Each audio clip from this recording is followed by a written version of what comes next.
আমি এখন যে জায়গাটাতে আছি এটা হচ্ছে কুয়েতের 40 নম্বর রুট, মানে কুয়েতের সব থেকে বড় যে রুটটা, এই রুটের পাশে আছি। আর এটা হচ্ছে দাহার মুনতাকা। মুনতাকা মূলত বলা হয় একটা এলাকাকে, মুনতাকা হচ্ছে আরবি শব্দ, এলাকা হচ্ছে বাংলা শব্দ, আপনারা জানেন। তো দেখেন এই ছোট্ট একটা এলাকার পানি নামার জন্য এত বড় একটা ড্রেন করছে, যেখানে আমাদের বাংলাদেশে এত পরিমাণে বৃষ্টি হয়, যে পরিমাণ বৃষ্টি কিন্তু এই কুয়েতে হয় না। কুয়েতে হালকা হালকা বৃষ্টি হয়, আর এই কুয়েতে যে পরিমাণ বৃষ্টি হয় এই পানি ভালোই খেয়ে ফেলে।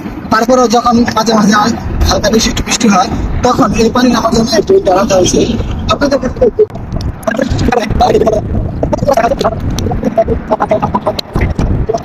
20টা 20টা যাকে বলা হয়, এই 20টা রাস্তা রাখা হয়েছে পানির ওই পাশে যাওয়ার জন্য। আর এই পানিগুলো কোথায় যাবে?